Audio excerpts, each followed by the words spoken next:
Assalamualaikum warahmatullahi wabarakatuh. Bagaimana nih kabarnya anak-anak? Semoga walaupun kita di rumah aja tidak mengurangi semangat kita dalam belajar ya. Pada pertemuan kali ini, kita masuk ke dalam bahasan materi ketujuh, yaitu badan usaha. Tentunya tujuan pembelajaran yang akan kita capai adalah kita dapat memahami apa itu ruang lingkup dari badan usaha yang termasuk ke dalam pengertian, peranan, bentuk-bentuk, serta contoh dari badan usaha itu sendiri. Materi kali ini akan kita bahas dalam 3 pertemuan. Pertemuan yang pertama, kita akan membahas tentang ruang lingkup dari badan usaha, lalu kita masuk ke pengertian dan peran dari BUMN.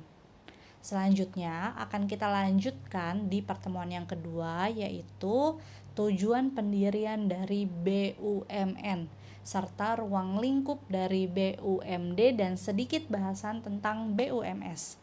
Lalu akan kita teruskan lagi di pertemuan selanjutnya, yaitu tentang bentuk-bentuk dari BUMS, karena bentuk-bentuk BUMS ini ada banyak, ada 7 ya. Untuk bocoran nih sedikit. Selanjutnya kita akan bahas tentang konsep koperasi. Oke, kita akan masuk ke dalam pokok bahasan yang pertama, yaitu ruang lingkup dari badan usaha. Stay tune ya. Badan usaha. Ada yang sudah tahu tentang badan usaha? Atau belum? Yuk kita sama-sama bahas, kita sama-sama pelajari di bab kali ini. Badan usaha adalah kesatuan yuridis, teknis, dan ekonomis yang bertujuan untuk mencari laba atau keuntungan. Badan usaha dibagi menjadi 3. Yang pertama adalah berdasarkan lapangan usaha, yang kedua adalah berdasarkan kepemilikan modal, yang ketiga adalah berdasarkan badan hukum. Kita akan bahas satu-satu mengenai 3 bentuk badan usaha ini. Yang pertama, badan usaha berdasarkan lapangan usaha atau berdasarkan jenis kegiatannya. Badan usaha ini dibagi menjadi 5. Yang pertama adalah badan usaha agraris, yang kedua adalah badan usaha ekstraktif, yang ketiga adalah badan usaha perdagangan, yang keempat adalah badan usaha manufaktur, dan yang kelima adalah badan usaha jasa. Badan usaha agraris adalah badan usaha yang kegiatan usahanya mengelola atau mengolah dan memanfaatkan tanah agar berhasil guna. Contohnya adalah badan usaha di bidang pertanian, perikanan darat ya maksudnya, perkebunan dan peternakan. Yang kedua adalah badan usaha ekstraktif, adalah badan usaha dengan menggali, mengambil dan mengolah kekayaan yang disediakan oleh alam. Contohnya di sini adalah badan usaha di bidang pertambangan, usaha pembuatan kursi dari rotan, pengeboran minyak dan pembuatan garam. Lalu yang ketiga adalah badan usaha perdagangan. Badan usaha ini kegiatan usahanya membeli dan menjual barang hasil produksi tanpa mengubah bentuk atau sifat barang tersebut.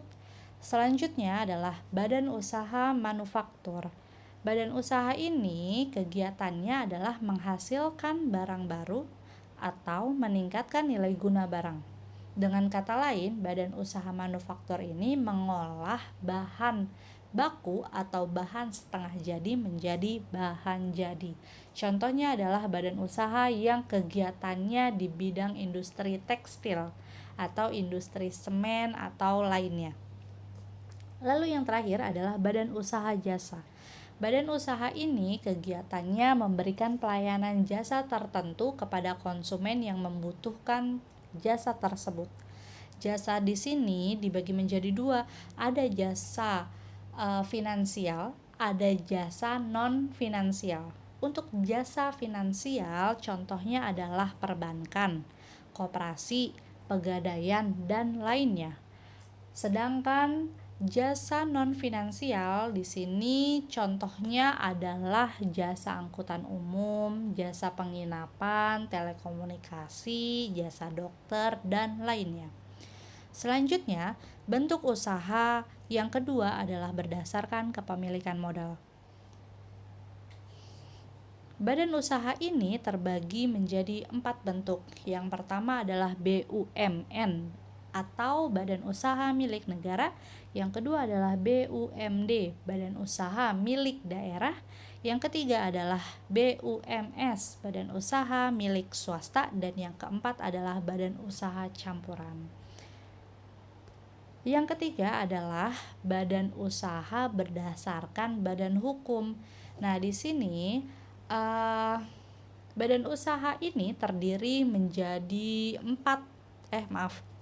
7 bentuk, yaitu ada perusahaan perorangan, firma, CV, perusahaan perseroan terbatas, yayasan, koperasi, dan badan swasta milik asing. Oke, sekarang akan lebih Ibu spesifikan. Kita akan membahas tentang badan usaha berdasarkan kepemilikan modal. Oke, ada yang ingat ada berapa bentuk badan usaha berdasarkan kepemilikan modal? Berapa? Ya, 4. Yang pertama adalah BUMN, BUMS, BUMD, dan koperasi. Nah, untuk kali ini kita akan membahas sedikit tentang BUMN. Selanjutnya adalah BUMN. BUMN ini atau Badan Usaha Milik Negara ini ditetapkan dalam Undang-Undang Nomor 19 Tahun 2003 yang definisinya atau pengertiannya adalah badan usaha seluruh atau sebagian besar modalnya dimiliki oleh negara melalui penyertaan secara langsung yang berasal dari kekayaan negara yang dipisahkan. Kekayaan yang dipisahkan adalah kekayaan negara yang berasal dari APBN. Apa APBN? Anggaran, pendapatan, dan belanja negara, betul. Atau perolehan lainnya yang sah dan dijadikan penyertaan modal negara kepada BUMN yang dikelola secara korporasi. Nah, modal BUMN itu adalah modal yang berasal dari kekayaan negara yang dipisahkan, seperti yang tadi Ibu bilang. Penyertaannya itu didapat dari atau bersumber dari APBN, kapitalisasi cadangan, atau sumber lainnya. Apa sih peran dari BUMN? Di sini perannya ada 3. Yang pertama adalah pengemban kepentingan dan pelayanan serta pemenuhan kebutuhan rakyat banyak. Yang kedua adalah penyumbang terbesar dalam perekonomian, dan yang ketiga adalah memberikan kontribusi pada pendapatan nasional. Untuk pertemuan kali ini kita cukup sampai di sini. Pertemuan yang akan datang kita akan membahas apa sih tujuan pendirian BUMN, kenapa bisa terkait dengan peran dari BUMN ini gitu. Lalu bentuk-bentuk dari BUMN ini apa aja? Ya, lalu ada perusahaan kereta api, dia masuk ke dalam BUMN tapi dalam bentuk apa gitu ya. Lalu ada juga BUMD, Badan Usaha Milik Negara, kita harus tahu juga. Selanjutnya BUMS dan sebagainya akan kita bahas di pertemuan selanjutnya. Oke, terima kasih. Semoga dengan materi kali ini kita dapat mengambil atau memahami tujuan dari pembelajaran yang sudah disebutkan di awal. Oke, assalamualaikum warahmatullahi wabarakatuh.